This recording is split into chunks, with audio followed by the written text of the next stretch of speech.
வணக்கம் மாணவர்களே, இன்றைக்கி நாம் பார்க்குறது 10th class maths example 3.35 solve 3p² + 2 √5p - 5 = 0 by formula method.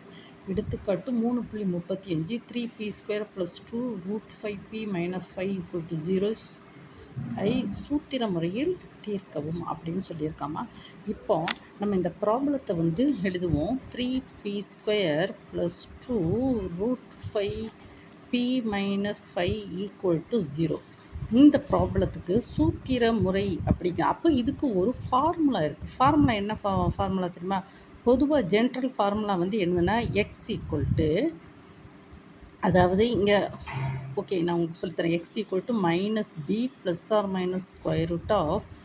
√b² - 4ac/2a. இதுதான் என்னது அந்த ஃபார்முலா. இந்த ஃபார்முலாவை எழுதுனாலே நமக்கு ஒரு மார்க் கொடுத்துருவாங்க. ஓகேவா? 5 மார்க் கொஸ்டினால தான் ஒரு 2 மார்க் ஃபஸ்ட்டே கொடுத்துருவாங்க. ஏன்னா இந்த ஃபார்முலா ரொம்ப ரொம்ப முக்கியமானது. ஓகேவாம்மா? X equal to -b ± √b² - 4ac/2a. இந்த ஃபார்முலாவில் முதல்ல நம்ம ஏபிசி வேல்யூ நாம் கண்டுபிடிக்கணும். எப்படி கண்டுபிடிக்கணும் முதல்ல பாருங்கள். ax² + bx + c = 0. இது ஒரு இருபடி சமன்பாடு. இருபடி சமன்பாடில் ஏபிசி வேல்யூ கொடுத்துருக்காங்க. x²க்கு பக்கத்தில் உள்ளது a, எக்ஸுக்கு பக்கத்தில் உள்ளது b. இது கான்ஸ்டன்ட் டேர்ம். இப்போ இந்த formula எழுதுவோமா? 3p² + 2 √5p - 5 = 0. 3p² + 2 √5p - 5 = 0. இப்போ இந்த ரெண்டு கம்பேர் பண்ணுவோமா? a = 3. ஓகேவாம்மா? Then next b = 2 × √5, c = -5. ஓகேம்மா? ஏபிசி வேல்யூ எல்லாம் நம்ம எடுத்துட்டோமா? அடுத்து நம்ம என்ன சொன்னோம்? இந்த வேல்யூஸ் எல்லாம் இதில் சப்ஸ்டியூட் பண்ண போகிறோம். ஓகேவா? அவ்வளோதான், வேறு எதுவும் இல்லை. அப்போ நம்ம என்ன செய்வோம்? மறுபடியும் ஃபார்முலா எழுதி கொடுவோமா?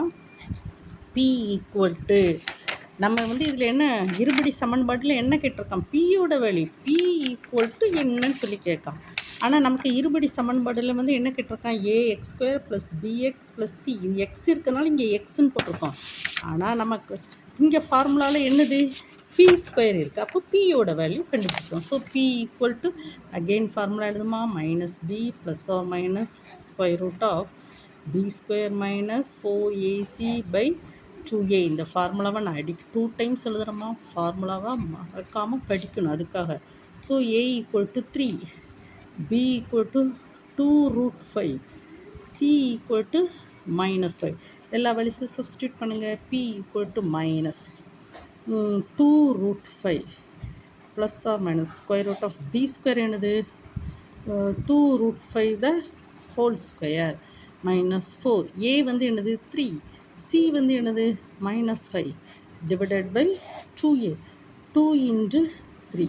எல்லாத்தையும் சப்ஸ்டியூட் பண்ணுங்க. எல்லாத்தையும் சிம்பிளிஃபை பண்ணுவோமா? -2 √5 ± இது என்னதுமா?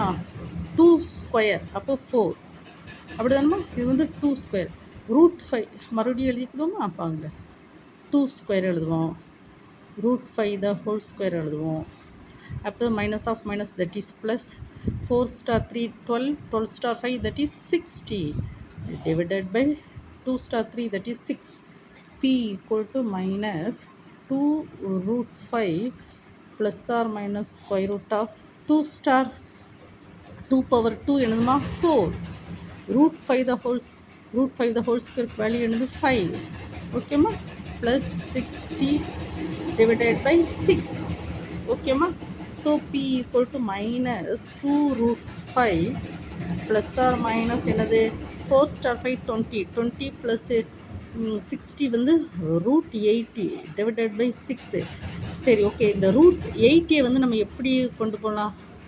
4ஆல் போடுங்க. that is 20, that is 4, 5. அப்படி தானே 8 4 * 4 16, 16 * 5 80. ஓகேவா? So p = -2 × √5 ± √4 5/6. So that is equal to p = -2 × √5 ± square ரூட்டில் வந்து 4 square, square root of 4 square into 5 divided by 6. So that is equal to minus 2 root 5 plus or minus 4 square. இது வந்து 4 தான் வரும், ஓகேம்மா. இது வந்து root 5 divided by 6.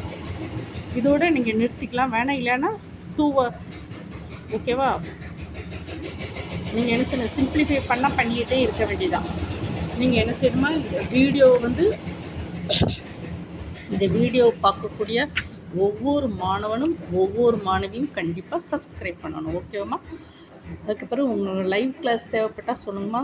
Evening 7 to 9 வந்து லைவாக டியூஷனும் எடுக்கிறோமா. உங்களுக்கு தேவையான ப்ராப்ளத்தை கமெண்ட் செக்ஷனில் போடுங்க. 24 hours கமெண்ட்டை ப்ராப்ளத்தை நான் அப்லோட் பண்ணி விட்றேன், ஓகேவா. Thank you student.